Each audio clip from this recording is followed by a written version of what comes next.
otra vez, ¿no? ¿Qué tal, diputado? ¿Cómo está? Bien, bien.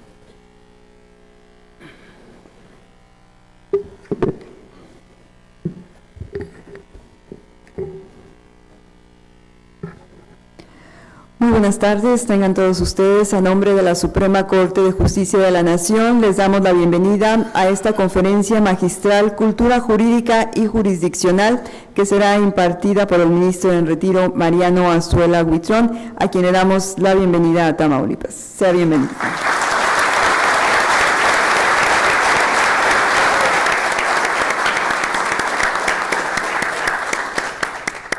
Esta conferencia es un evento organizado por la Casa de la Cultura Jurídica, ministro Fernando de la Fuente Sanders, de la Suprema Corte de Justicia de la Nación en Ciudad Victoria, Tamaulipas, en coordinación con el Tribunal Electoral del Estado de Tamaulipas. Acompañando al ministro en retiro Mariano Azuela Huitrón está en el presidium la magistrada Marcia Laura Garza Robles, presidente del Tribunal Electoral del Estado de Tamaulipas.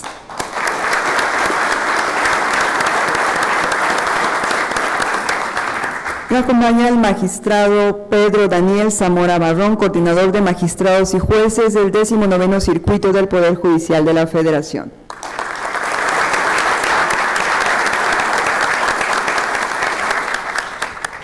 También está en el presidium el diputado Carlos Alberto García González, presidente de la Junta de Coordinación Política del Honorable Congreso del Estado de Tamaulipas.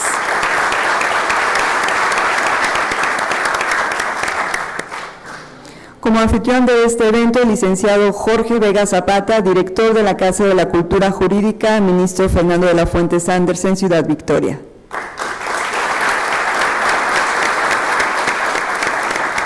Con la representación del presidente del Supremo Tribunal de Justicia del Estado de Tamaulipas, magistrado Horacio Ortiz Renán, está el consejero de la Judicatura del Estado, Raúl Robles Caballero.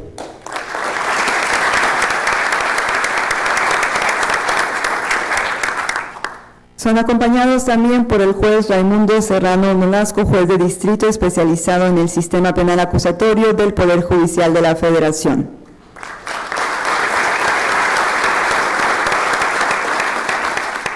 Autoridades estatales, magistrados del Poder Judicial de la Federación, del Poder Judicial del Estado, jueces de distrito, abogados litigantes, catedráticos y estudiantes, sean todos bienvenidos a esta conferencia magistral Cultura Jurídica y Jurisdiccional, de la cual escucharemos en unos momentos más por parte del ministro en retiro Mariano Azuela Huitrón. A continuación escucharemos unas palabras de parte de la magistrada María Laura Garza Robles, presidenta del Tribunal Electoral del Estado de Tamaulipas. Muchas gracias. Ministro Mariano Azuela Huitrón, bienvenido a Tamaulipas, de verdad es un honor tenerlo en esta su casa, muchas gracias. Consejero Raúl Robles Caballero, quien viene en representación del magistrado Horacio Ortiz Renán, gracias por acompañarnos esta tarde. Igualmente al diputado Carlos Alberto García González, es un honor también contar con su presencia este día, muchas gracias. Al magistrado Pedro Daniel Zamora Barrón y al juez Raimundo Serrano Nolasco, es un honor también poder hacer esto en conjunto con ustedes, y por supuesto al licenciado Jorge Vega Zapata, que toda la ayuda que ha brindado para poder celebrar en coordinación con el tribunal este evento, agradecemos todo el apoyo. Distinguidos magistrados, consejeros, diputados, servidores públicos, público en general que nos acompaña, muchas gracias por su presencia esta tarde. Conocer, fomentar y vivir la cultura jurídica y jurisdiccional son aspectos que nos conciernen a todos los ciudadanos. Como parte de una sociedad democrática, es indispensable conocer las reglas y parámetros sobre los que el derecho debe de sustentarse. Sabemos que el derecho se rige por nuevos paradigmas. Las reglas de la aplicación del mismo y su correspondiente interpretación están en constante evolución, siendo responsabilidad de los impartidores de justicia estar al tanto de dichos cambios y luchar siempre por una auténtica aplicación del derecho. Pero el verdadero reto consiste en asimilar y comprender que el camino para lograr la paz y el desarrollo social solo puede hacerse desde el personalísimo convencimiento de cada ciudadano en cumplir las leyes que nos rigen. Como usted lo ha manifestado en otro momento, señor ministro, la conducta humana en una sociedad debe estar regida por el derecho.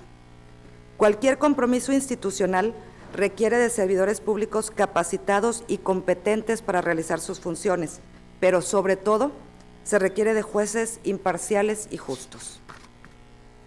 La sociedad exige hoy más que nunca el cumplimiento a las leyes, la rendición de cuentas, la transparencia en el ejercicio del poder y la impartición de justicia pronta y expedita. Nuestro compromiso siempre será dar respuesta a esa exigencia ciudadana. Debemos garantizar el respeto a las instituciones y al Estado de Derecho, así como fortalecer, promover y difundir la cultura jurídica.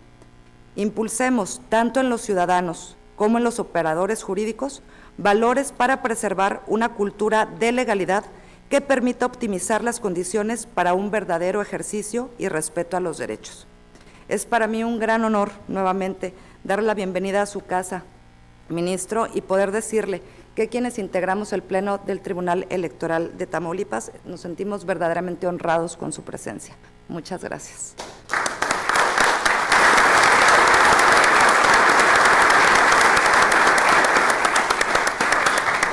A continuación, hará uso de la palabra el magistrado Pedro Daniel Zamora Barrón, coordinador de magistrados y jueces del 19º Circuito del Poder Judicial de la Federación. Gracias.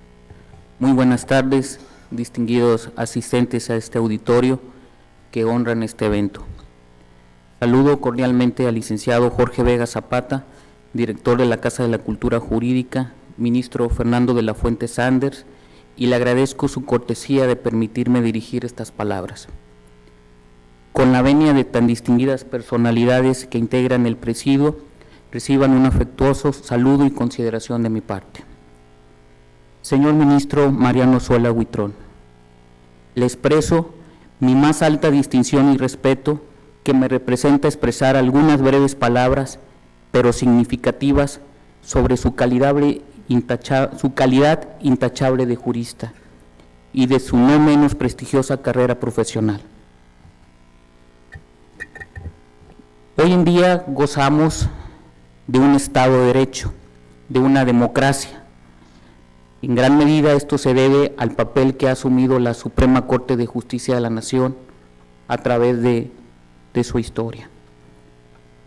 En cada época, los integrantes del Poder Judicial de la Federación han aportado no solamente sus conocimientos jurídicos, sino sus ideales, profundas convicciones, esfuerzos sobrehumanos y hasta sus sacrificios personales. Desde el Gran Vallarta hasta las excelsas disertaciones de don Guillermo Guzmán Orozco, pasando por don Gabino Fraga, el ministro Rogina Villegas, Palacios Vargas, Tena Ramírez, Castellanos Tena, el ministro Leo Leiva, Carlos de Silva Nava, don Mariano Azuela Rivera, el ministro Rivera Silva, Ricardo Couto o don Alberto Vázquez del Mercado, que dicho sea de paso, en un momento de su vida tuvo que renunciar al cargo por sus convicciones personales. La Constitución de la Suprema Corte, como un máximo tribunal constitucional, como un garante de la legalidad, como la máxima o la última palabra, empieza a construirse en la novena época. Nadie podrá olvidar esa primera integración. La presidencia de don Vicente Aguinaco Alemán, la participación del ministro Díaz Romero, la ministra Sánchez Cordero, el ministro Gudiño Pelayo, el ministro Juventino Castro, el ministro Aguirre Anguiano, don Fernando Silva, el ministro Román Palacios, don Genaro David Góngora Pimentel, y dentro de ese gran claustro de máximos exponentes de la judicatura, don Mariano Zuela Huitrón. Sus aportaciones son invaluables e innumerables. Desde aquel primer amparo de Vidriera Los Reyes, donde nace el amparo contra leyes, donde por primera vez se establece que el amparo protege al gobernado contra su aplicación presente y futura, los amparos contra nuevos conceptos de autoridades desconocidos para nosotros, como organismos públicos descentralizados, universidades públicas o privadas incluso, las primeras incursiones del interés legítimo, la apariencia del buen derecho, la división de poderes, la prueba ilícita y su exclusión en un proceso penal, o las garantías de los magistrados y funcionarios jurisdiccionales, son criterios que se construyeron durante esa novena época, por citar tan solo algunos. El señor ministro Mariano Azuela Huitrón también tuvo el alto honor de desempeñar el cargo de presidente de la Suprema Corte de Justicia y de presidente del Consejo de la Judicatura Federal. Tuvo conciencia del gran poder y de discrecionalidad que tienen los jueces. Fue su preocupación. Todo gran poder conlleva una gran responsabilidad, y no estoy citando al hombre araña, pero don Mariano supo que a través de cultivar valores y virtudes como la templanza, la prudencia, la fortaleza y sobre todo la humildad, se puede garantizar en cierta medida que las sentencias se ajusten a cierto marco de racionalidad y de respeto a los derechos humanos. No solo eso, durante su participación se aprobó el Estatuto de Juez Iberoamericano, que tomó en cuenta la evolución de nuestra sociedad, que había llevado a los jueces a un mayor protagonismo y con ello a que el Poder Judicial debía responder a mayores demandas y aperturas de sectores para ese entonces desconocidos. Me permito leer el artículo 43 de ese estatuto aprobado. En la resolución de los conflictos que lleguen a su conocimiento, los jueces, sin menosprecio del principio de legalidad y teniendo siempre el trasfondo humano del conflicto, procurarán atemperar con criterios de equidad las consecuencias personales, familiares o sociales desfavorables. Esa novena época, esa Suprema Corte, sin duda, estaba a la altura de cualquier tribunal constitucional en el mundo. No tengo palabras, señor ministro, se lo digo sinceramente, para expresarle mi profunda admiración. Si se me permite, voy a leer un poema que para mí representa lo que su trayectoria profesional y humana nos deja a la carrera judicial. El poema dice lo siguiente: las relaciones puramente humanas no necesitan del derecho, lo ignoran. La amistad, el amor, la contemplación del cielo estrellado no requiere de códigos, jueces, abogados o prisiones. Las relaciones familiares o sencillamente humanas son una isla que el mar del derecho solamente puede lamer. Pero ese mar, con sus códigos, jueces, abogados y prisiones, de improviso deviene necesario cuando el amor o la amistad se transmudan en atropellos o violencia, cuando alguien le impide con la fuerza a otro la posibilidad de poder contemplar el cielo estrellado. Cuando surgen estas situaciones, el Poder Judicial emerge como garante del respeto de los derechos humanos, y cuando surgen estas situaciones, emergen personalidades como la de usted para confiar en ese Estado de Derecho. Muchas gracias.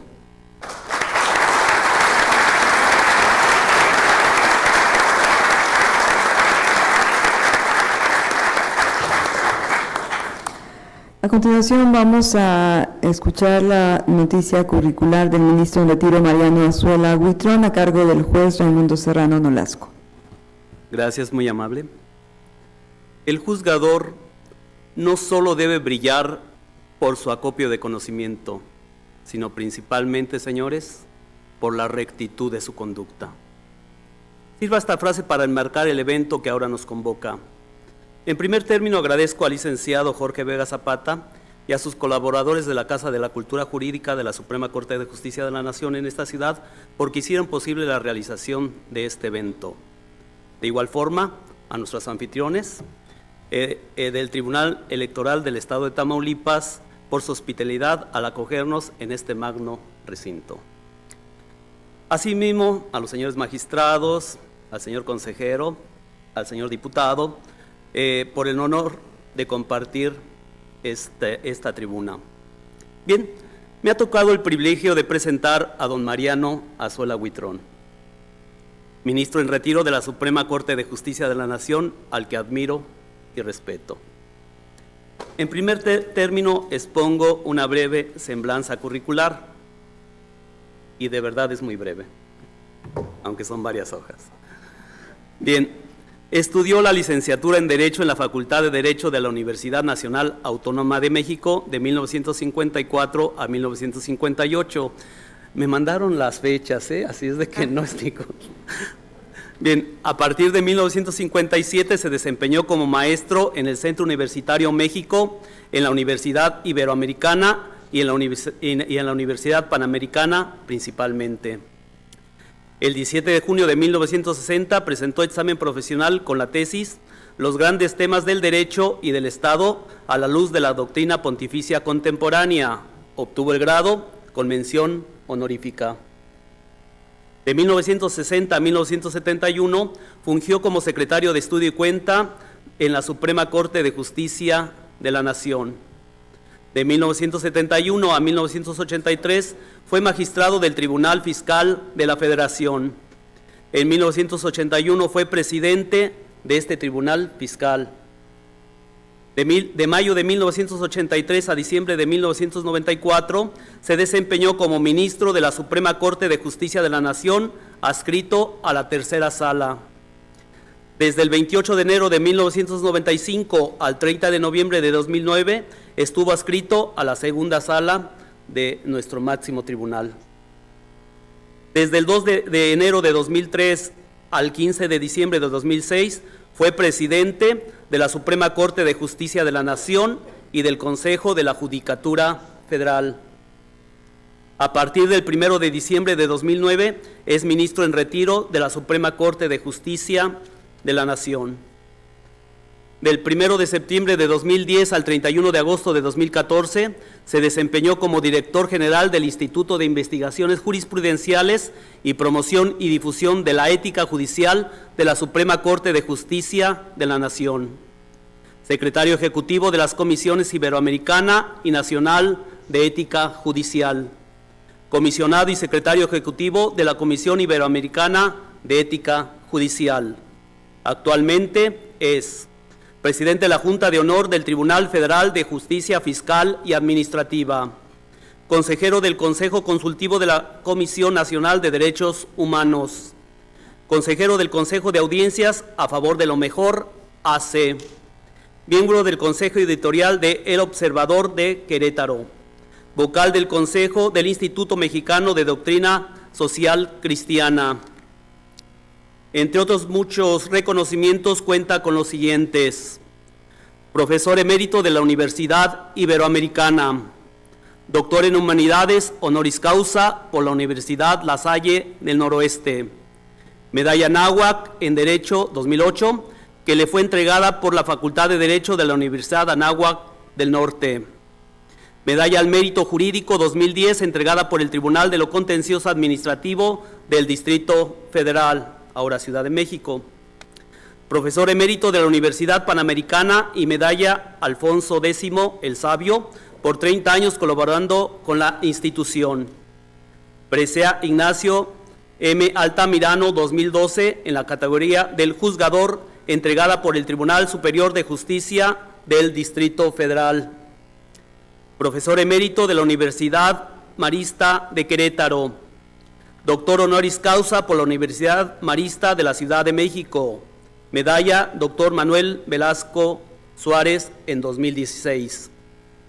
Entre sus publicaciones se encuentran: es autor de diversos estudios jurídicos y sociales, autor del libro Derecho, Sociedad y Estado, coautor de la obra La Suprema Corte de Justicia y el Estado a la Vida, coordinador de la obra en 6 tomos, El Tribunal Fiscal de la Federación, 45 años al servicio de México, coordinador de la obra la Constitución comentada editada por el CONALEP, compilador y organizador de la obra Azuela contra Azuela. Don Mariano Azuela Huitrón es sin duda una persona que ha conjugado su vasta experiencia en servicio de los altos intereses de la nación en su función como juzgador federal, impartiendo justicia, ha marcado la pauta con sus precedentes que día a día construyó en la Suprema Corte de Justicia de la Nación, así como en su activa participación en las buenas prácticas para la impartición de justicia, y cómo no mencionar que es un referente obligado en los temas relacionados con la ética y primordialmente con la ética judicial.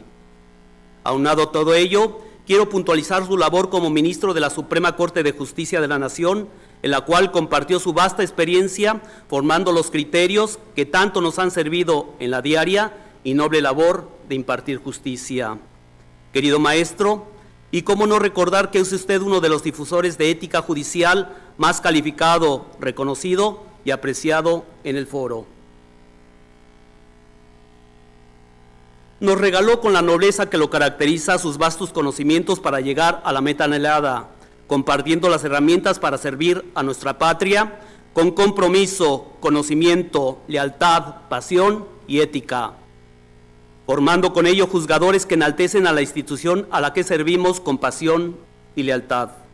Ahora, por si fuera poco, nos da la oportunidad de compartir este momento en la conferencia que en un momento nos dará, que es la Conferencia Magistral de Cultura Jurídica y Jurisdiccional, que sin duda alguna será herramienta valiosa para seguir en el largo e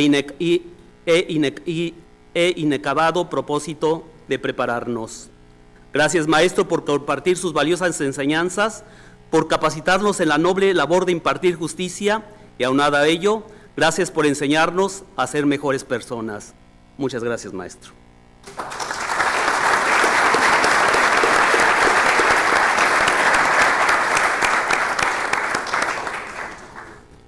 A continuación, escuchamos la Conferencia Cultura Jurídica y Jurisdiccional a cargo del ministro en retiro, Mariano Azuela Huitrón. Distinguida y distinguidos miembros del Presidium, muy respetables asistentes a este acto. Yo pienso que después de lo que he escuchado, todos los presentes tienen que ser conscientes de que esta conferencia era lo que estaba anunciado y no un acto en homenaje al conferencista. Agradezco y reconozco las brillantes intervenciones que ha habido, usándome un poco como pretexto, pero que en última instancia revelan la seriedad con la que han hecho sus trabajos quienes hicieron uso de la palabra. Obviamente, esto me iba creando la preocupación de que al concluir la última intervención, pues yo simple y sencillamente iba a dar las gracias por el homenaje y todos nos íbamos a ir a nuestras casas. Pero en realidad, bueno, pues algo tenemos que decir en la conferencia para que esto cumpla con sus objetivos. A lo largo de estas brillantes exposiciones que me tuvieron a mí como pretexto, pues como que tenía yo que motivar de algún modo lo que va a ser la conferencia, la cultura jurídica y la cultura jurisdiccional. Hago énfasis en cultura jurídica y cultura jurisdiccional porque gramaticalmente poner cultura jurídica y jurisdiccional como que disminuye a la cultura jurisdiccional, como que la hace formar parte de una misma cultura. Y yo pienso que la labor de los órganos jurisdiccionales en todas las partes del mundo tienen sus propias formas de comportamiento que tienden a garantizar que sea efectivo el gran valor de la justicia cuando se dan conflictos entre los seres humanos. ¿Qué es lo que quisiera yo destacar ante todo y que de alguna manera apareció en estas intervenciones? Que los seres humanos precisamente por sus características, son responsables de sus acciones. En otras palabras, los seres humanos cotidianamente están en posibilidad de actuar bien o de actuar mal. Y esto explica incluso conferencias como la que me ha tocado en esta ocasión, que si se motiva a las personas, se les hace sentir que verdaderamente son responsables de sus acciones, al menos existirá un elemento motivador para que en una sociedad muy conflictiva como la que estamos viviendo, se trate de inclinar a la balanza a todo lo positivo. Esto me da oportunidad de dar testimonio de que yo estoy convencido de que en nuestra sociedad mexicana hay mucho mayor número de personas que tratan de actuar con rectitud que quienes tienen conductas indebidas. Lo que pasa es que estos son más ruidosos. ¿Cuántas personas se dedican al tráfico de drogas? Pues una minoría frente al resto de la población que aún se escandaliza ante esos comportamientos. Hoy, en que existe una gran efervescencia en el mundo de la política, se habla mucho de la corrupción, dándose la impresión de que la inmensa mayoría de servidores públicos, entre comillas, incurren en actos indebidos. Y yo, como ustedes pudieron escuchar, he tenido una trayectoria profesional solamente vinculada al servicio público. Y mi visión directa desde 1957, en que empecé a laborar en el Instituto Mexicano del Seguro Social, hasta estos momentos, es que la mayoría de los servidores públicos tratan de dar testimonio de lo que verdaderamente corresponde a esa expresión: servir al pueblo de México con entrega, con interés, etcétera, etcétera. La mayor parte del tiempo ha sido en relación con la impartición de justicia. Incluso más de alguna vez he hecho referencia a mi reconocimiento a los tribunales de justicia de la República, porque hubo un momento en el que era casi motivo de orgullo el que los tribunales federales despreciaban a los tribunales locales y viceversa. Y yo me esforcé en el tiempo que tuve la responsabilidad de la presidencia de la Suprema Corte por buscar el acercamiento que nos hiciera, lo decía yo metafóricamente, ser conscientes de que íbamos en el mismo barco que era la impartición de justicia de México. Y pienso, y desde luego está presente Alejandro Etienne, que estuvo en la presidencia del Tribunal Superior en esas épocas, y que sumamos esfuerzos para que verdaderamente se motivara a quienes tenían esa responsabilidad y la tienen ahora, para dar testimonio de ese funcionamiento valioso de personas que se entregan cotidianamente en buscar una recta impartición de justicia. Y quienes viven esa experiencia son conscientes de que en la figura de los magistrados, en la figura de los ministros, parece centrarse la recta impartición de justicia, pero ello se logra precisamente gracias a toda una serie de personas que en distintos cargos están apoyando esa actuación y que lo hacen con rectitud y con entusiasmo. Cuando una persona es responsable, hay posibilidad y expectativa de fortalecer esos valores, esas virtudes que lo llevan a actuar de esta manera. Y mi expectativa en esta conferencia es contribuir de alguna manera a que esto se fortalezca. Si entre los presentes y las presentes hay quienes de pronto están experimentando cierto remordimiento de conciencia porque no han actuado siempre con estas características, pues ojalá que mi motivación los lleve a rectificar y los lleve a fortalecer una actuación al servicio de la comunidad. Unas palabras en torno a lo que un poco hace posible que estemos aquí, que son las casas de la cultura jurídica. A veces los mexicanos somos malinchistas, expresión derivada de la Malinche, a la que conquistó Hernán Cortés, y que a partir de ese momento dio posibilidad a que quien estaba en una comunidad más bien se inclinara a reconocer las cualidades de alguna persona extraña. Yo creo que eso debe desaparecer y que uno debe darse cuenta de lo importante de su nación. Y yo estoy seguro de que México tiene realizaciones que son únicas en el mundo. Y una de esas realizaciones son las casas de la cultura jurídica.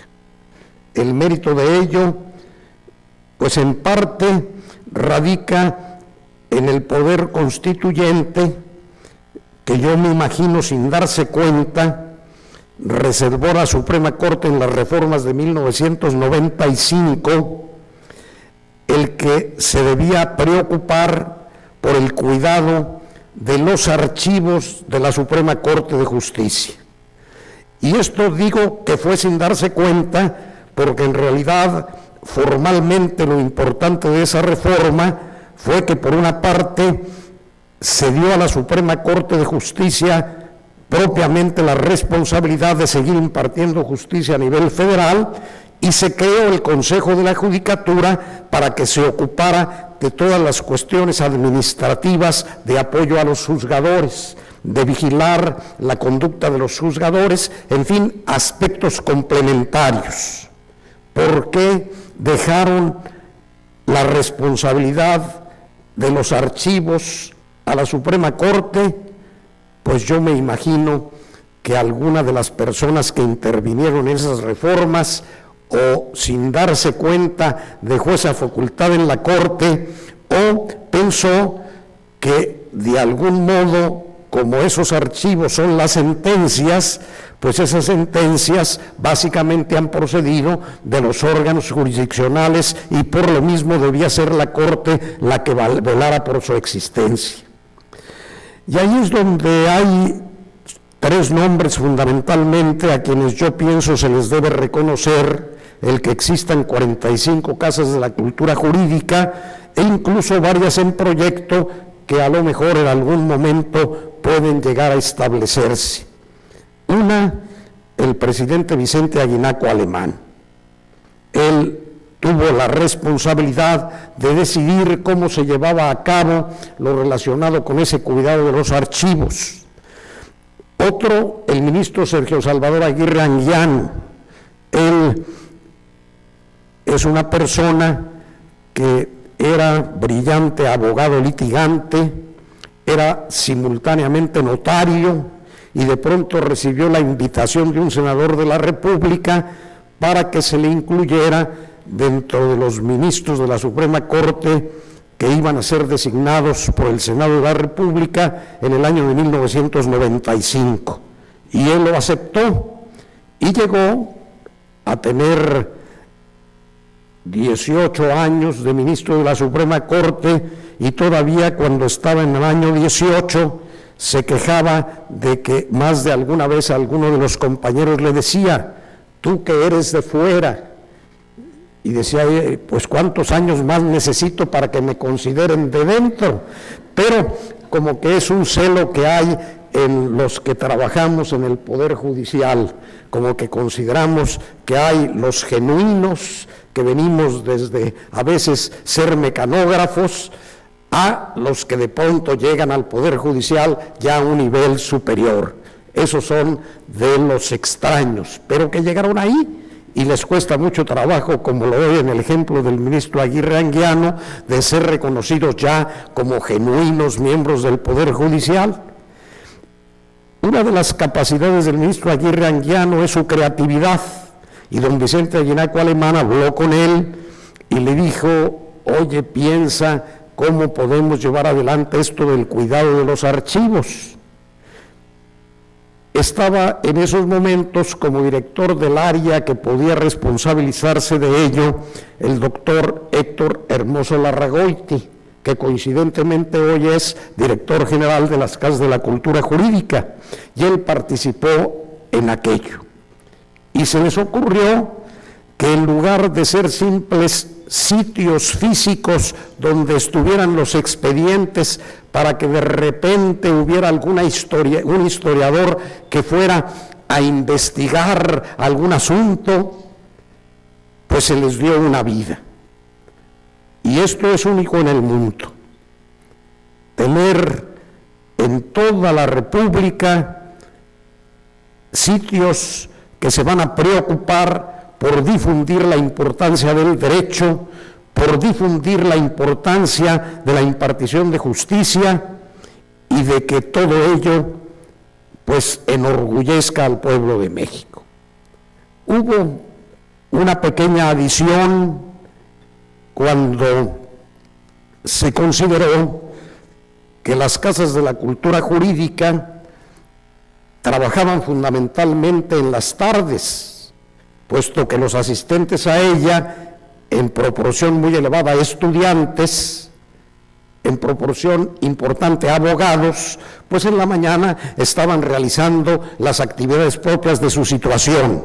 Ya acudían a las casas de la cultura jurídica en las tardes, y en las mañanas como que estaban vacías. Otra cosa que pienso que es única en el mundo, que el Poder Judicial se preocupa por las personas que dedicaron una larga vida a prestarle servicios y que son sus jubilados. Y ahí surgió la idea de que en las mañanas podía seguir teniendo contacto con esos jubilados para que en edades en que muy fácilmente se piensa en la enfermedad y la muerte, se tuviera oportunidad de experimentar que esa vida todavía se puede vivir con entusiasmo. Y entonces se estableció que los jubilados de los distintos lugares de la República estarían recibiendo el apoyo de las casas de la cultura jurídica. Y esto pues ha ido impactando a tal grado que en aquella época pues las jubiladas que estaban en contacto con la corte formaban parte de un coro que en algunos momentos era invitado a interpretar sus canciones en alguna ceremonia de la corte. Y esto aumentó. Ese coro lo formaban fundamentalmente mujeres. De repente aparecía ahí un jubilado que todos se preguntaban, ¿y por qué está este señor entre el coro si es de mujeres?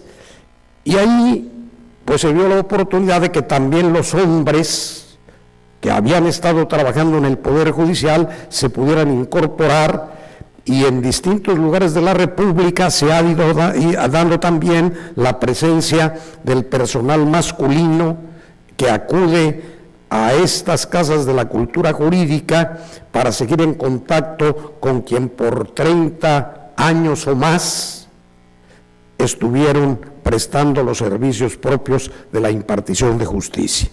Por ello, para mí es muy grato, muy halagador el asistir a las casas de la cultura jurídica, porque en ellas se da el testimonio de el estar realmente cumpliendo con una labor profundamente humana.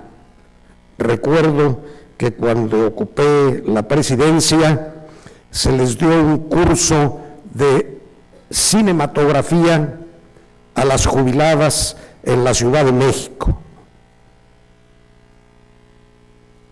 y a la persona que impartió el curso, una experta en la materia, se le ocurrió culminar el curso llevando a todas las que asistieron a sus sesiones a filmar una película, y seleccionó 12 hombres en pugna, nada más que lo original fue que como eran solo mujeres, habló de algo mucho más claro, que son 12 mujeres en pugna, y lógicamente, pues digo esto porque después ya en el campo profesional de la cinematografía hubo alguna persona que también quiso hacer 12 mujeres en pugna y parece que solo lograron tener en el teatro 4 o 5 funciones, porque las pugnas fueron tales que todas se consideraban las primeras actrices y por lo mismo ya no pudieron seguir adelante. Bueno, eso, uno de los pequeños defectos que a veces se presentan en algunas mujeres, pero estas fueron realidades.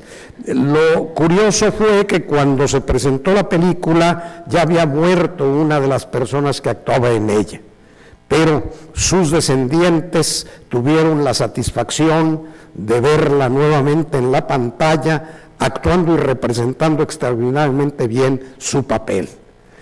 He tenido oportunidad, incluso a través de estas visitas que hago con motivo de las conferencias, de convivir con jubilados y jubiladas y de constatar cómo son personas que están recibiendo mayor vida en un momento en que había el peligro de que estuvieran ya completamente olvidadas. Algo importante en cuanto a lo que se hace en México en favor de las personas. En las casas de la cultura jurídica, efectivamente, se trata de vivir todos estos valores, y todo ello vendría a ser todavía en una especie de principio una parte de la cultura que hay en México, porque de la cultura pues existen obviamente muchos elementos. Hay a veces aspectos de la cultura que son negativos. Ahora, dentro de la cultura de esta época, se habla mucho de la salud, de la belleza física, se establecen lugares donde se hacen ejercicios para que las personas tengan un cuerpo muy impresionante, y esto se ha constituido en un gran negocio. A 2 cuadras de la casa de ustedes hay uno de estos lugares y cada mes cambian de letrero, un letrero que ponen muy motivado, y un día advertí lo que habían puesto: ¿en qué es preferible usar tu dinero? ¿En tus antojos o en que tú seas el antojo? Y como que todo esto revela que este es un valor de la época moderna, que desgraciadamente para mí es un antivalor, pero que forma parte de la cultura de esta época. Es más importante el que tú tengas un cuerpo hercúleo o un cuerpo muy armonizado, que estudies, que te cultives en otros aspectos de la vida. Y hay personas que a eso se dedican. Bueno, ejemplo de que hay cultura con valores y hay cultura sin valores, cultura con antivalores. El ejemplo que estoy dando, pues como que refleja cómo se trata de cultivar un antivalor, considerar que la mujer es objeto y no sujeto. Porque si analizan ustedes esas expresiones, pues la mujer tiende a ser objeto. ¿Por qué? Porque es la que se convierte en un antojo. Y como a esto se le da un sentido positivo, pues de algún modo se va motivando a las personas que actúen de esa manera. Por ello, quiero dedicar una parte de esta conferencia a destacar algunos elementos que podrían servir como criterios para valorar las culturas y darse cuenta cómo dentro de las culturas pueden existir elementos positivos y que lo ideal es que esto sea lo que domine, pero también puede haber elementos negativos. Y yo creo que esto nos lleva a la consideración de lo que es la persona humana. Todos somos personas humanas y como personas humanas como que estamos en aptitud de destacar cuáles son nuestros atributos. Y con ayuda de algunos académicos, pues podemos un poquito describir qué es la persona humana. Yo desde luego anticipo que la persona humana, como ser inteligente, tiene que buscar la verdad. Pero como esto no es algo matemático, pues hay posturas ideológicas diferentes. Y cada persona, también como expresión de su libertad, asume compromisos con determinadas visiones de lo que es la persona humana. Para mí, hay personas que adoptan una actitud de relativismo. Cada quien estima qué es lo verdadero. Y para mí el gran peligro es que de esta manera podemos encontrar verdades contradictorias. No hay la preocupación por buscar lo que es verdaderamente verdadero, sino que pues cada quien determina lo que para él es verdadero. Y eso pues es caer en el relativismo o es simplemente sostener una postura relativista. Hay también la posición del liberalismo individualista, muy en boga. Cada quien hace lo que se le da la gana. Y eso para él está bien, de modo tal que eso hay que apoyarlo y considerarlo como la postura que debe imperar. Y también para mí tiene el inconveniente de que estamos ante una situación en que para una persona esto es bueno y para otra persona es malo. Y entonces una sociedad que se sustenta en estos principios, pues fácilmente se aleja de lo que finalmente vendría a ser el bien de la comunidad. El bien común supone el conjunto de condiciones idóneas para el desenvolvimiento integral de todos los miembros de una comunidad. Pero si hay quienes piensan que ese desenvolvimiento está conforme a ciertas reglas y hay otros que estiman que es conforme a reglas contrarias, pues vamos a estar también ante una situación caótica. Por ello, para mí, lo que siempre me ha convencido es algo que me parece que resulta incluso de sentido común, que es tratar de encontrar aquello que por naturaleza se da en los seres humanos.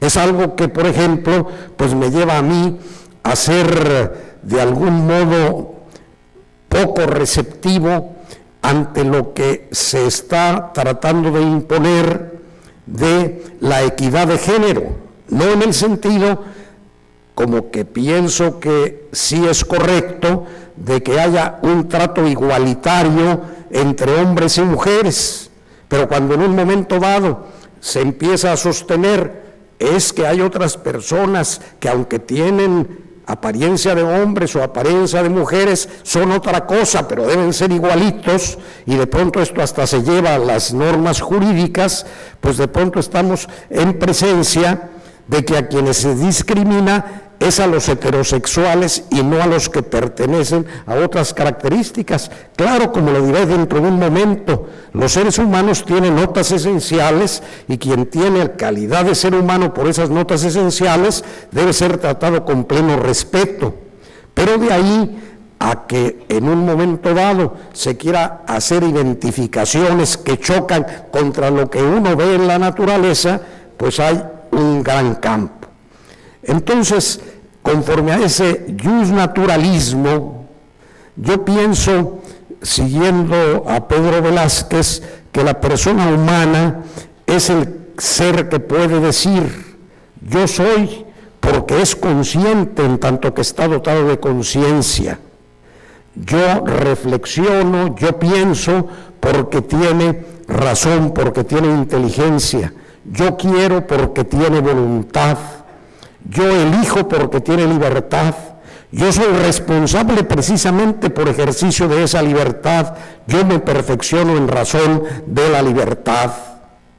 En otra explicación de la persona humana de José María Guix, él dice: la persona humana es un microcosmos, es decir, un pequeño mundo en el que se dan cita y se encuentran de alguna manera todos los reinos de la creación.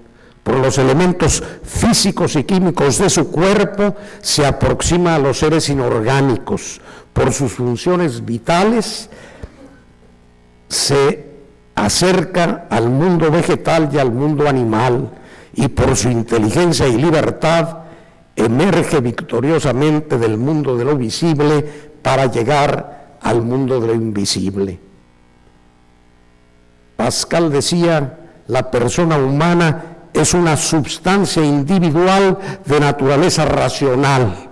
¿Qué es lo que sustancialmente identifica al ser humano? Su racionalidad, y la racionalidad naturalmente está vinculada a la libertad. Ese ser humano es individual y la individualidad es motivo también de su grandeza. Si en esta reunión nos observamos, evidentemente no vamos a encontrar a dos personas iguales. El ser humano tiene como parte de su riqueza precisamente en que él es él, idéntico a sí mismo y diferente a los demás, y que ese es un motivo de gran importancia. No se puede decir como ocurre en el medio animal. Ahí están los changos, y pues uno ve igualitos a los changos. ¿Por qué? Pues porque la espiritualidad humana lleva a que cada persona, como responsable de sus pensamientos y de sus acciones, sea él diferente a todos los demás, y ese es el motivo de la grandeza del ser humano. Entonces, ese aspecto ya nos sirve para valorar un poco las culturas. Cuando en la cultura se presentan circunstancias contrarias a esa riqueza del ser humano, pues tiene uno que señalar: esta cultura debe corregirse porque esta forma de comportamiento no corresponde a lo que está relacionado con la naturaleza humana. Si no recurrimos a la naturaleza humana, pues vamos a caer en el relativismo o en el liberalismo, que por otra parte también es liberalismo individualista. No interesa a la sociedad, y aún pienso que esta devoción moderna por los derechos humanos no pocas veces provoca el olvido de la sociedad, y sobre pretexto del derecho humano de una persona se llegan a afectar los derechos de una comunidad que indiscutiblemente, por reunir a mayor número de seres humanos, debe ser respetada especialmente. ¿Cuántas decisiones a veces de los órganos jurisdiccionales afectan a la comunidad por pretender salvaguardar el derecho humano de esa persona? Aspectos que también influyen en la evaluación de una cultura. Decir algo sobre las culturas. La cultura como vocablo puede tener muchas acepciones.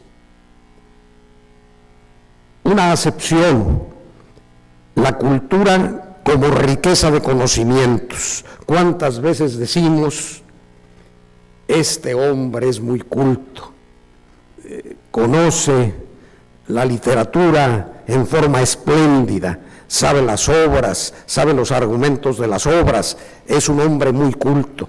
Esta persona es muy culto porque sabe todos los países de la tierra, sabe sus capitales, etcétera, etcétera. Y podríamos recorrer todas las ramas de conocimiento. Una concepción de cultura como esta riqueza de conocimientos.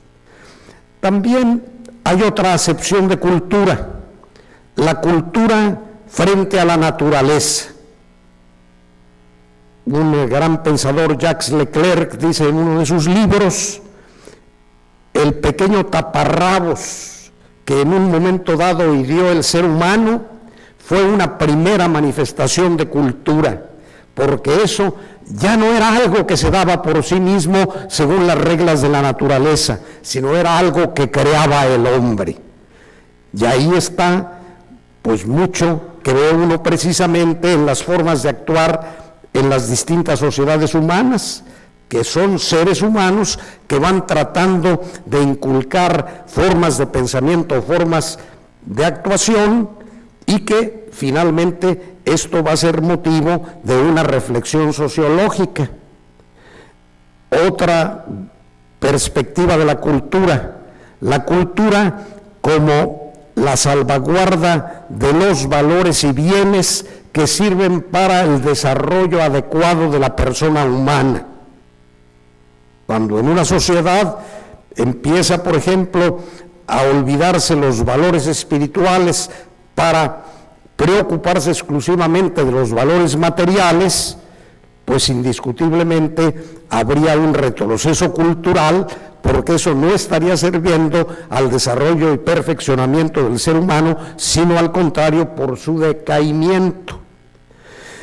Desde el punto de vista sociológico, hay un pensador, Joseph Pfister, que en su libro de sociología es un pensador americano y que hace un estudio de 18 temas que de algún modo reflejan lo que es la cultura en una sociedad determinada. Como supondrán, esto implicaría un recorrido en lo que nos llevaría muchos días. Simplemente, y ya a mi edad corro el riesgo de que de pronto olvide algo, voy a mencionar los distintos fenómenos socioculturales que se advierten en el estudio de Pfister. Lo divide en 3 partes. En una primera parte habla de la persona y la sociedad. En una segunda parte habla de la cultura, pautas de comportamiento y cultura. Y en la tercera parte examina ciertos fenómenos socioculturales. En la primera parte, la persona social, y ahí se estudia propiamente al ser humano en sus capacidades por vivir en una sociedad e influir sobre esa sociedad o ser influido por esa sociedad. El estatus social. En todas las sociedades empiezan a evaluarse las personas y se empieza a hacer niveles diferentes. Hay sociedades donde un gran valor, y esto es muy propio de la sociedad moderna, es la riqueza. Una persona que es rica es reconocida, un miserable es olvidado.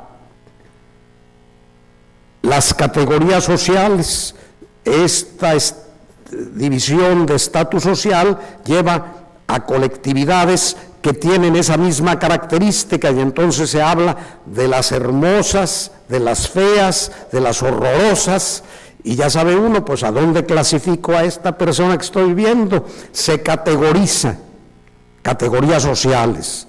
Hay un fenómeno que es el conglomerado, cuando las personas, sin que tengan propiamente una participación inteligente y libre, auténticas, se llegan a situar en un mismo sitio, y en ese sitio llevan a actuar de diferentes maneras, porque los conglomerados son diferentes.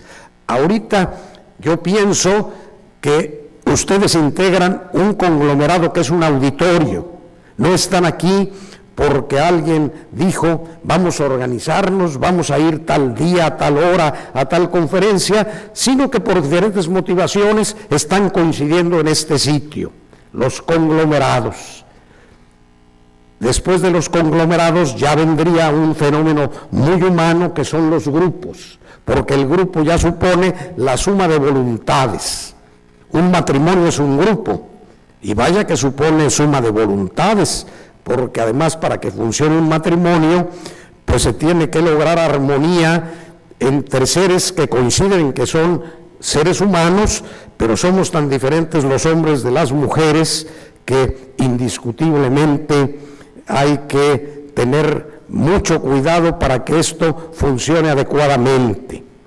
Hoy se habla mucho de cómo para avanzar en la sociedad debe abrirse la posibilidad de que las mujeres puedan tener cualquier tipo de trabajo, y que esto pues en principio está muy bien, pero de pronto como que esto choca cuando una mujer, al mismo tiempo de ser trabajadora, es ama de casa, tiene problemas de los hijos, y entonces de pronto como que la educación empieza a sufrir las consecuencias de que ya hoy pocos se ocupan de educar a los hijos.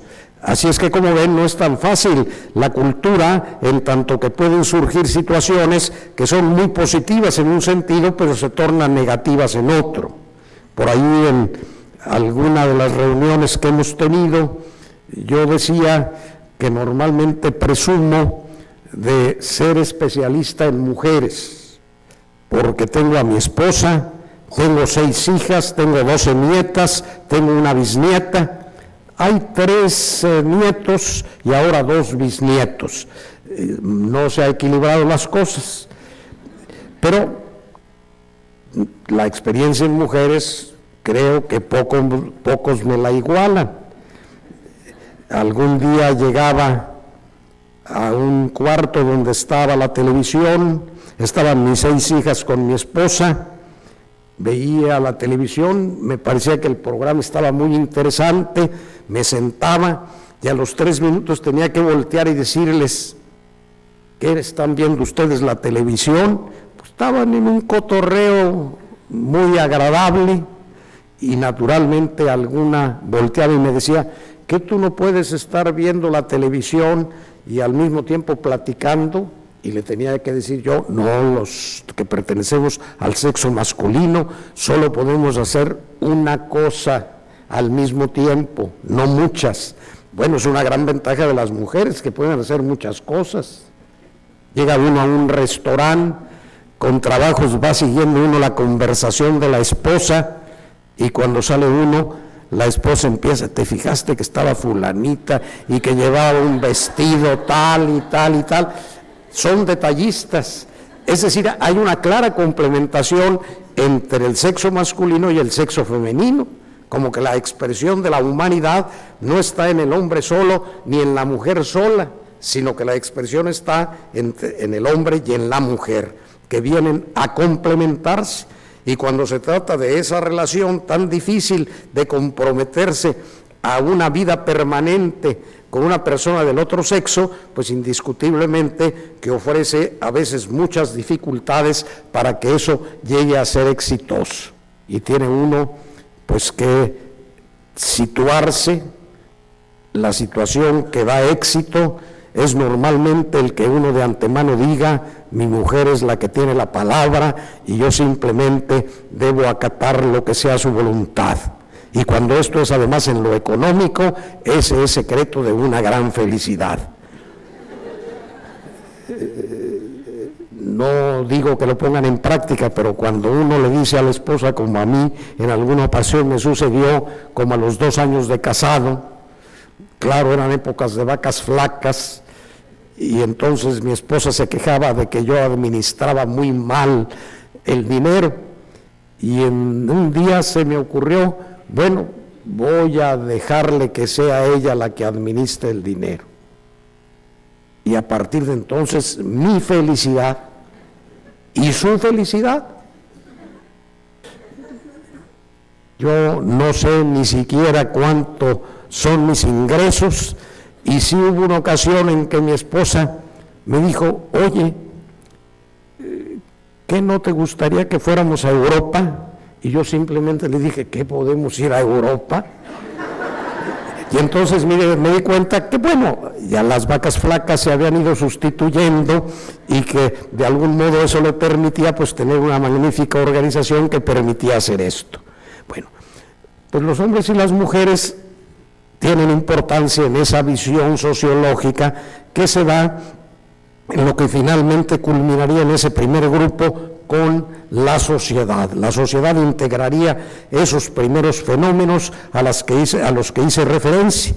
Luego el segundo grupo se refiere estrictamente a lo que sociológicamente es la cultura, y que esto se inicia con las pautas de comportamiento. Pautas de comportamiento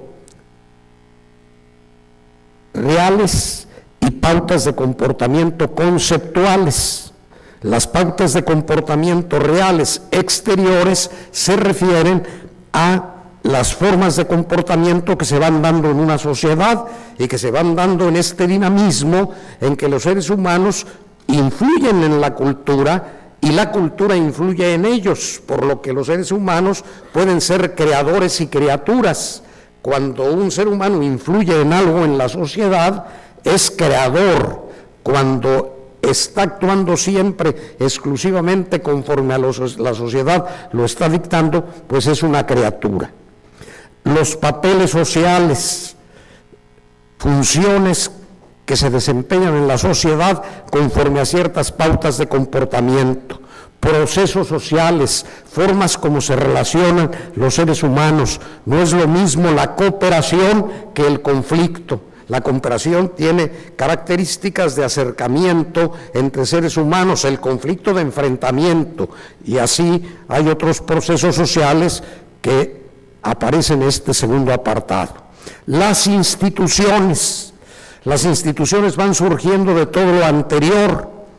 En el ser humano existen 6 necesidades sociales básicas: las necesidades familiares, las educativas, las económicas, las políticas, las religiosas y las recreativas. Y de esas necesidades básicas, y ustedes véanlo en la historia, van surgiendo las instituciones familiares, formas de comportamiento que en cada sociedad se reconocen en cuanto a la familia, económicas, formas de comportamiento. Imagínense ustedes cómo era la economía al principio de la humanidad, en la edad de piedra, cómo es la economía en esta época, el siglo XXI.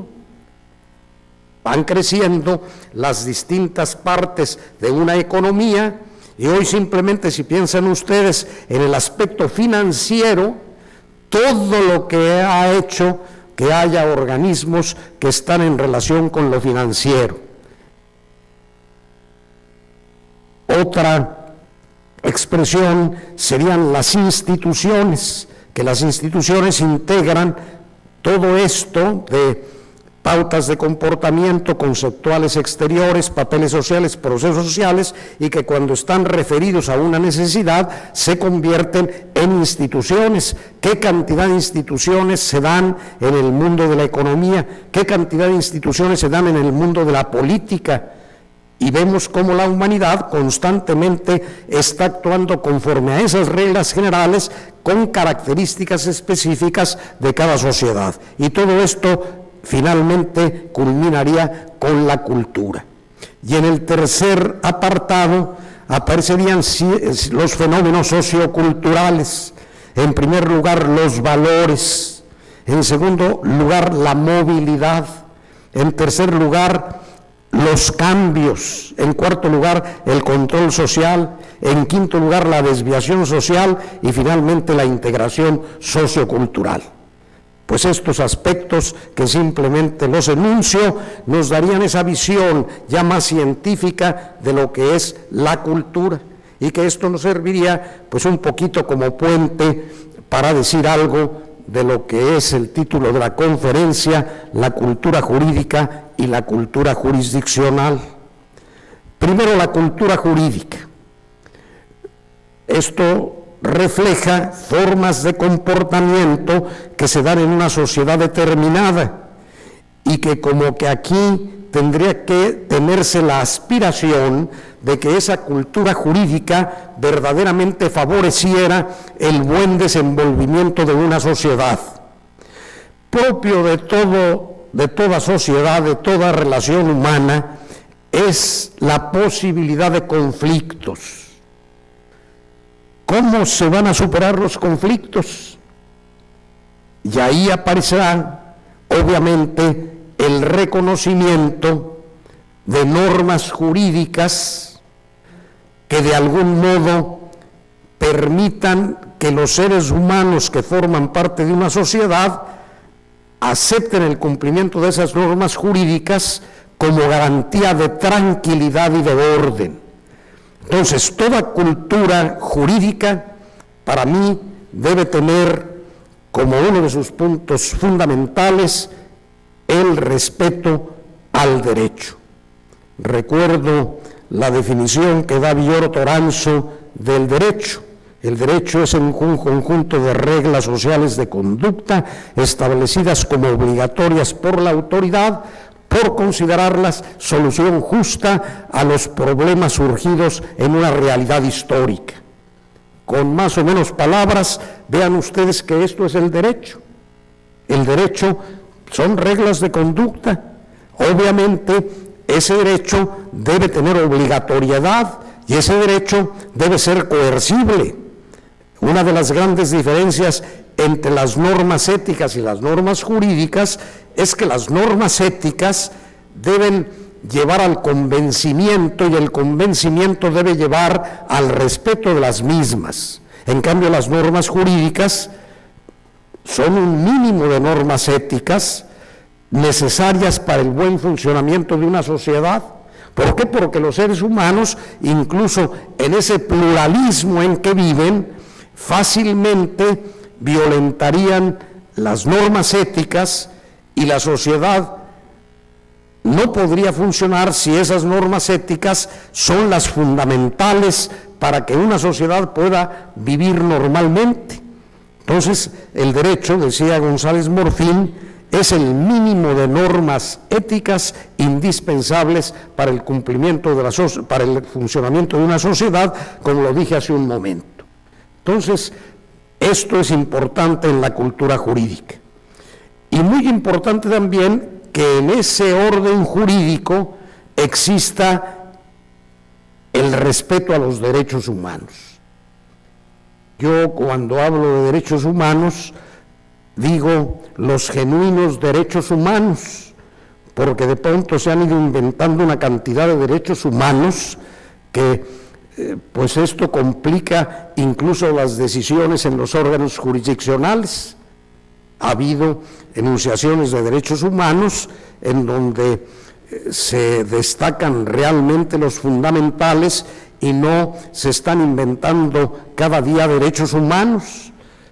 Parece ser porque además en los órganos jurisdiccionales se hacen concursos de qué sentencias son mejores por respetar los derechos humanos y entonces pues eso propicia que estos derechos humanos vayan creciendo. ¿Por qué? Porque a cualquier juez se le ocurre de pronto un derecho humano para ganar el concurso en que lo van a premiar por haber descubierto ese derecho humano. Y también para mí, pues esto ha complicado mucho la impartición de justicia, porque pues la impartición de justicia, como yo lo aprendí de don Felipe Tena Ramírez, era tratar primero de encontrar los problemas existentes entre las partes en conflicto. Segundo, examinar qué argumentos se daban para determinar que cada parte tenía la razón. Y después de evaluar una y otra cosa, uno tratar de examinar directamente el problema conforme a la ley aplicable y encontrar la solución al tema. No, ahora pues hay que consultar especialistas en derechos humanos y de pronto está ya uno violentando lo que debe ser un juez. Don Felipe Tena Ramírez, en alguna conferencia que dio sobre ética, él era muy elegante y muy erudito en sus expresiones y ahí dijo: los profesionales de la justicia deben tener un atributo sin el cual se puede ser magnífico abogado o desempeñar cualquier otra profesión con excelencia, pero cuya ausencia en el juez implica nada menos que la desaparición del juez. Y añadía: se puede hablar de un juez deficiente cuando, yo creo que ahí se exageró, pero en fin, requería un contraste y decía: se puede hablar de un juez deficiente cuando es ignorante, cuando es perezoso, cuando carece de ese sentido de justicia que por disposición divina han llevado en la sangre los grandes juzgadores. Pero no se puede hablar, sí, cómo no, Nada más concluyo y ahorita lo digo. Un juez deficiente puede ser el que se aparta de la verdad, que se aparta de ese gran valor, el que es simplemente el buscar la justicia y que si no cumple con ese propósito, pues ya sería deficiente. Por favor.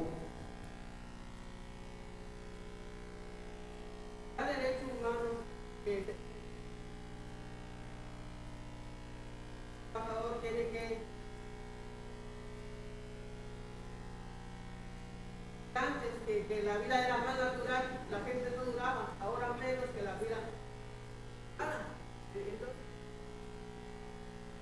Entonces, no hablo por mí, hablo por los jóvenes y por los niños que van creciendo. ¿Qué país y qué derechos les vamos a dejar a ellos? Bueno, yo creo que esto ya implicaría un análisis muy cuidadoso de la situación concreta, porque también los recursos que tiene una comunidad a veces exigen toma de decisiones que se constituirían en males menores.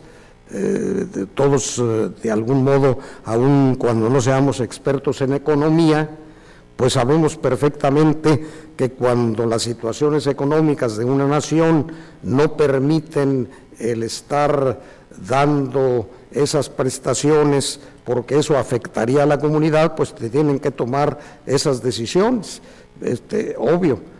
Lo ideal es que una sociedad pueda funcionar extraordinariamente, que las personas reciban grandes salarios, pero pues la economía desgraciadamente nos enseña que si en un momento dado se olvidan estas reglas, pues va a haber una crisis económica que a la larga vaya a perjudicar a todos.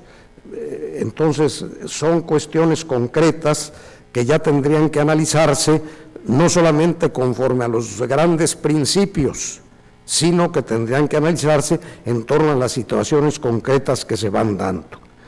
Es quizás la ventaja de que uno da una conferencia, que uno habla de principios, pero un secretario de Hacienda, un secretario de Programación y Presupuesto, los secretarios en las tesorerías locales, etcétera, pues tienen que ver cómo se logra estirar más aquello con lo que pueden contar. Esto también se revertiría, por ejemplo, en las cargas tributarias. Para poder yo afrontar este problema, pues necesito aumentar el monto de los impuestos y entonces van a protestar los gobernados cuando se les aumenten los impuestos.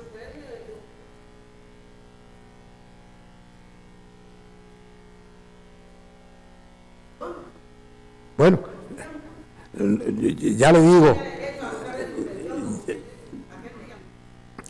le digo, esto meritaría hacer un análisis cuidadoso de las situaciones concretas, que esto no se puede resolver diciendo en una conferencia, debe hacer esto esta autoridad, no, porque ese es un problema concreto y no tiene uno ningunos elementos para poder determinar si eso es correcto o es incorrecto. Yo siento que lo de las edades para jubilaciones, todo eso está muy circunscrito a las condiciones propias de una comunidad determinada. Claro, el ideal es que una persona que todavía está en buena edad pueda de algún modo jubilarse y que eso pues normalmente suponía 25, 30 años y que ahora pues por lo que se está advirtiendo está teniendo que suponer pues algunas otras modificaciones. Ahora, ¿es justo, es injusto? Pues yo diría en un momento dado esto es injusto en la medida en que no obedece al sentido de una jubilación que permita que la persona todavía pueda vivir varios años gracias a lo que invirtió en muchos años de trabajo, pero ajustar eso a la realidad pues ya es un problema diferente. Bueno, pues decir algo de la cultura jurisdiccional.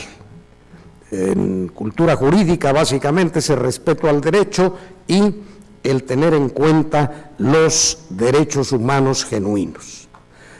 La cultura jurisdiccional, bueno, esto es lo que va a surgir en el trabajo de los jueces, pero también en el trabajo de las personas que acuden a los jueces, es decir, los justiciables y los abogados de los justiciables. ¿Qué formas de comportamiento son las que deben tomarse en cuenta? Bueno, yo pienso que un sistema de impartición de justicia debe tratar de proporcionar a los integrantes de una comunidad los elementos idóneos para que puedan recibir una sentencia favorable conforme a los principios de justicia, que puedan acudir y existe un ambiente favorable en el trato que se les da, que los órganos impartidores de justicia tengan la capacidad suficiente de hacer frente a todos los conflictos que se van dando. Y ahí también, antes de que alguien levante la mano y me diga, oiga, y es justo que nos paguen a los jueces esto, oiga, es justo que haya tribunales que están llenos de trabajo, etcétera, etcétera, son problemas concretos. Lo ideal es que en una cultura jurisdiccional exista el número de juzgados y tribunales idóneos para que con rapidez se pueda obtener la solución de los conflictos que se vayan presentando, que existan incluso en un sistema recursal órganos que puedan revisar conductas que se dictan en primera instancia, porque también los jueces pueden equivocarse y a veces es necesario que haya un órgano superior que haga estas revisiones. También es muy conveniente que haya órganos especializados. ¿Por qué? Porque el derecho ha crecido en tal forma que si no hay especialización, pues es muy difícil que se tenga la sabiduría en todas las ramas del derecho. Yo di algunos años derecho constitucional, y derecho constitucional se dividía en dos partes, una parte de introducción y luego la cuestión orgánica específica, y ajustaba el tiempo para dar el derecho constitucional en 2 cursos. Hoy simplemente cargar una constitución, claro, puede ser chiquitita con letras chiquititas, es el problema ya de la edad, que uno quiere algo que no pese y con letras grandotas. Entonces, ¿qué sucede? Pues que ve uno simplemente artículo primero constitucional, comparen ustedes el artículo primera constitucional de hace 25 años con el artículo primera constitucional de hoy y sigan ustedes. Entonces, yo ahorita difícilmente comprendería a un maestro de Derecho Constitucional que en un curso de 6 semestres pueda dar al menos una parte de la Constitución. Se necesita ser ya un sabio en el derecho. Bueno, todo esto se tiene que tomar en cuenta en un sistema que con las características actuales sea idóneo para poder lograr una justicia, como dicen, pronta, imparcial y gratuita, que eso se conserva en un texto constitucional. Ya la realidad de cada órgano de impartición de justicia puede ser diferente, pero por lo pronto, como hoy lo comentaba en alguna de las reuniones, yo soñé por muchos años en que un día iba a estar al corriente en mi trabajo, primero como secretario, luego como magistrado, luego como ministro. Ese día nunca llegó. Llegó el día en que dije, lo propio de los que están en la impartición de justicia es que siempre van a tener asuntos pendientes. Y entonces, dentro de las pautas de comportamiento de lo jurisdiccional, en lo que sería la cultura jurisdiccional, como que deben existir ciertas habilidades para que rápidamente puedan salir los asuntos. Yo les decía a mis secretarios, miren, cuando les llegue un expediente, ustedes hagan un examen rápido del asunto y pónganle el color correspondiente. Verde asuntos muy sencillos o sencillos. Amarillo, asuntos regulares. Rojo, asuntos difíciles y muy difíciles. E incluso les decía, si ustedes me presentan sus proyectos, sepan que los muy difíciles equivalen a 4 muy fáciles, los regulares a 3 muy fáciles, los fáciles a 2 muy fáciles. Entonces me llegaban con 10 muy fáciles. Creo que te faltan asuntos en esta cuenta, porque 10 muy fáciles no compensan lo que yo te estoy pidiendo, que son al menos 10 regulares. ¿Cómo pueden superarse este problema? El clasificarlos. Entonces, estos los puedo hacer rápido, sí, pero voy a ir combinando. Estos me van a servir para la cuenta próxima. Estos los voy a ir haciendo gradualmente y tiene uno que ir trabajando a diferentes niveles para que finalmente haya un desahogo lógico dentro del órgano jurisdiccional correspondiente. Lógicamente, en estas pautas de comportamiento debe haber muchos elementos que ayuden a determinar cuál es el grado de dificultad de los asuntos para poder agilizar esto. Ahora, hay algo que es fundamental. El juez debe tener vocación. Una persona que quiere dedicarse a la judicatura y que no tiene vocación es funesto. Llegó un día como secretario de acuerdos a la segunda sala, tendría yo muchas anécdotas que contarles, pero que el tiempo ya me recomienda no hacerlo, pero les cuento esta anécdota. Inmediatamente se corrió la voz que esa persona había sido magistrado en un tribunal superior de justicia, pero que no había podido con el cargo y había tenido que regresar a la Secretaría de Acuerdos de la segunda sala. Pues, ¿cuál sería la suerte que de pronto me llega a mí un asunto en que él había sido el magistrado que dictó la sentencia? Y más notable, era una extraordinaria sentencia, a grado tal que cuando tuve acuerdo con don Felipe, le dije, oiga, pues me dicen de este licenciado que pues no pudo con el cargo de magistrado y que por eso regresó de secretario aquí.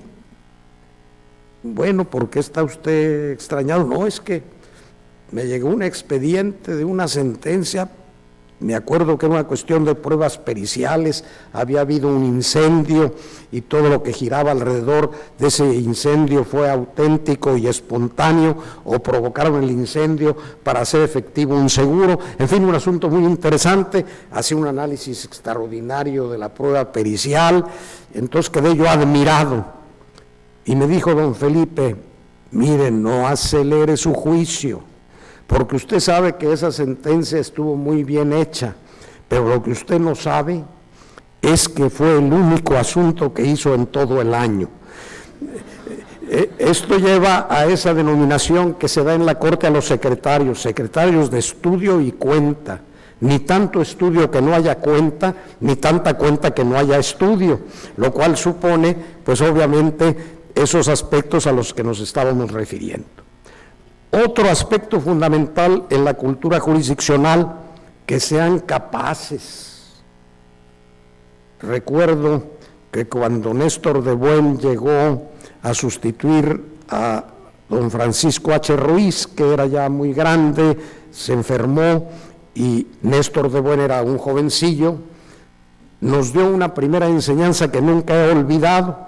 Probablemente he olvidado todo lo que nos enseñó después, pero eso nunca se me olvidó.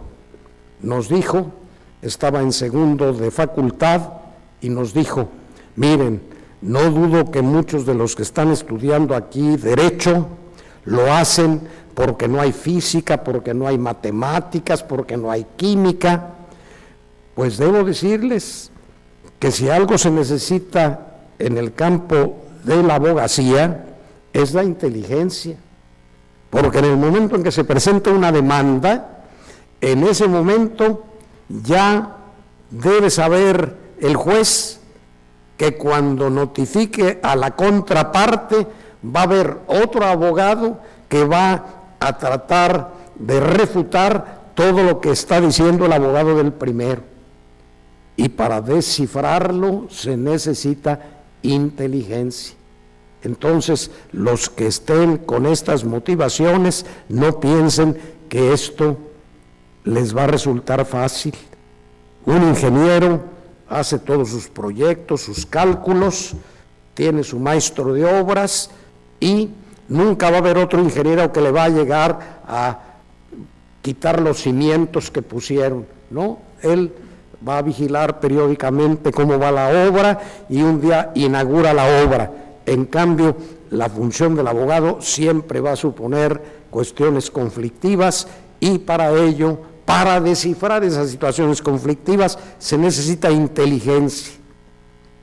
Una experiencia que probablemente comparten conmigo todos los impartidores de justicia que me honran con su presencia, que uno de repente recibe la visita de un abogado, le habla del asunto y le dice: magistrado, ministro, juez, le llegó a usted un asunto facilísimo. Ya con el tiempo les dice uno: bueno, me imagino que facilísimo si lo resolvemos a su favor, ¿verdad? Sí, naturalmente. Y claro, se llega a dar la situación de que después llega la contraparte: le ha tocado un asunto facilísimo. Oiga, pues fíjese que estuvo ya aquí el abogado de su contrario y me dijo lo mismo. Como usted comprenderá, para mí va a ser dificilísimo, porque si hay partes en contrario que dicen que es facilísimo, pues resulta que para mí me están creando el problema de que voy a tener que usar a ver quién es el que tiene la razón, y lógicamente va a ser muy difícil, muy complicado. Normalmente los asuntos jurídicos a veces son tan complicados que uno advierte que puede uno resolver a favor de uno y sería lógico y adecuado, y a veces si resuelve uno a favor del otro también sería lógico. Ahora, ahí es donde aparece esa frase de don Felipe, el sentido de justicia que por disposición divina han llevado en la sangre los grandes juzgadores, como que un juez va adquiriendo periódicamente y cada vez mejor ese sentido de justicia, que uno llega, y esto se ve mucho en materia penal, en que el que lleva experiencia en materia penal se da cuenta, y esto pues se ve especialmente ahora en los juicios orales: este es culpable, es inocente, y lo van advirtiendo por ese sentido de justicia que se va creando en el juzgador, que es otra situación que a mí me lleva a comprender que normalmente quien se dedica a esta actividad contribuye con el tercer elemento que quisiera yo destacar, que es la honradez. Es decir, el juez debe ser honrado, el juez debe practicar las virtudes judiciales, como ya decía el señor magistrado. ¿Por qué códigos de ética? Pues precisamente para señalar una serie de conductas que, si se practican y se viven, van a permitir que esa persona siga siendo un gran juez, y es donde se va teniendo la gran satisfacción de juzgar, y que esto a veces se corrobora cuando, dictándose una sentencia, llega la parte interesada que fue favorecida por esa sentencia y le muestra a uno su gratitud porque se resolvió en justicia. Entonces, también un elemento muy importante que se debe tener en cuenta. Y otro requisito, la laboriosidad. Pienso que el juez comentaba que una de las, como dicen, crudas morales que yo tengo es que mi cultura literaria es muy pobre. Y teniendo a un abuelo novelista, pues tengo que confesar que muchas de sus novelas, no obstante que son pocas, pero muchas de ellas no las he leído. Ahora estoy tratando de corregir esa situación.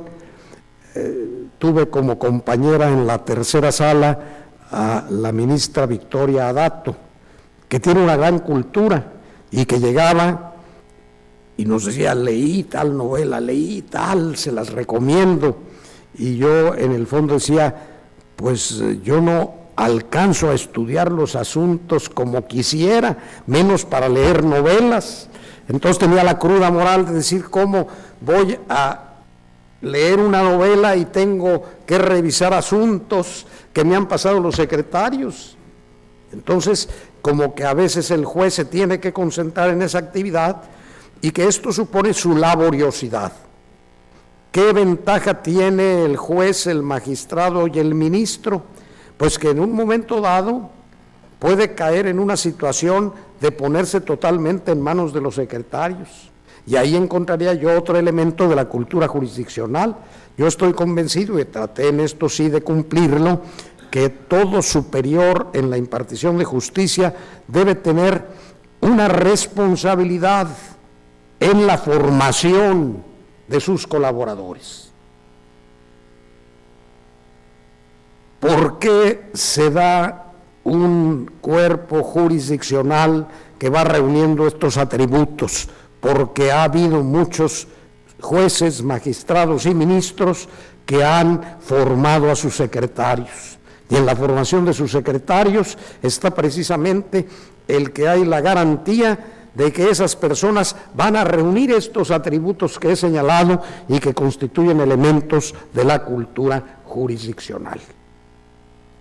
Pues habría quizás otras muchas cosas que decir, pero entre la sesión de homenaje no querido que se estableció y las palabras que he presentado ante ustedes, yo quisiera simplemente concluir esta conferencia diciéndoles que, volviendo al principio, al tener la posibilidad de dirigirme a personas humanas que son responsables, ojalá que vinculados de algún modo a la impartición de justicia, en esa actividad específica traten de contribuir a la existencia de la cultura jurisdiccional ideal, en donde por una parte los jueces, en forma genérica la palabra, se preocupan por decidir justamente los asuntos que tienen en sus manos, y por la otra, que en esto he sido muy breve,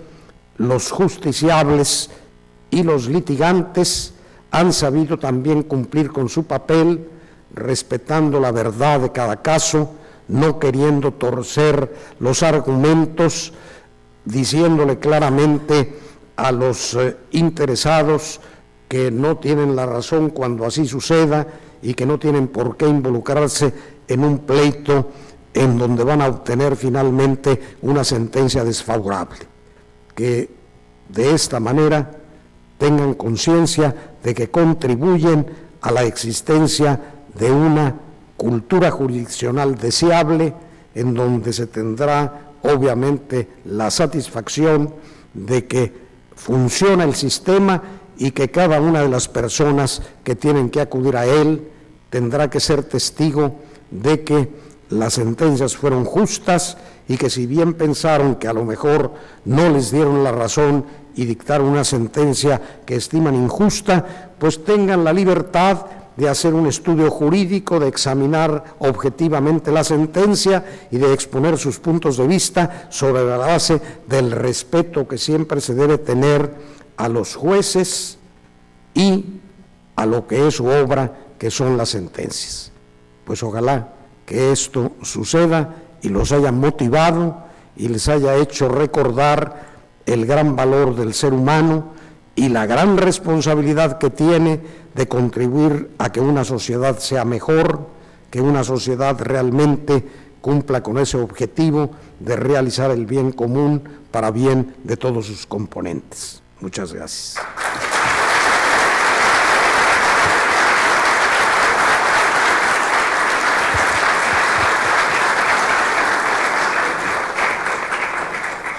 Bien, con nuestro agradecimiento al ministro en retiro, Mariano Azuela Huitrón, se le hace entrega de un reconocimiento Por parte del Tribunal Electoral del Estado de Tamaulipas, la magistrada Marcia Laura Garza Robles, presidenta de ese Tribunal Electoral, le hace entrega de un reconocimiento por su disertación sobre la cultura jurídica y cultura jurisdiccional. Pues, ministro, de verdad, un deleite poder escucharlo. Muchas gracias por sus palabras, por todas las anécdotas. Estoy segura que nos llevamos hoy muchas cosas en qué pensar. Esperamos volver a tenerlo pronto en Tamaulipas y a nombre del Pleno del Tribunal Electoral me permito otorgar el presente reconocimiento por su brillante conferencia magistral Cultura Jurídica y Jurisdiccional realizada en Ciudad Victoria, Tamaulipas, el 5 de octubre de 2017. Muchas gracias.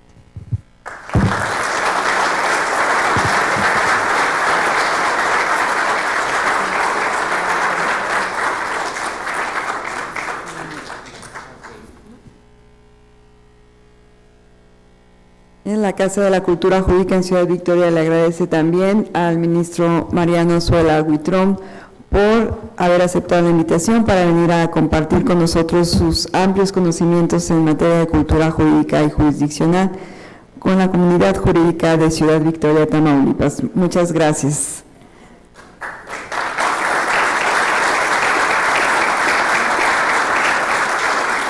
Agradecemos a todos ustedes su asistencia, nuestro agradecimiento al Tribunal Electoral por aceptarnos en este recinto para este magno evento, enmarcado en el programa de eventos de la Dirección General de Casas de Cultura Jurídica de la Suprema Corte de Justicia de la Nación. Muchas gracias a todos ustedes por su asistencia y muy buenas noches.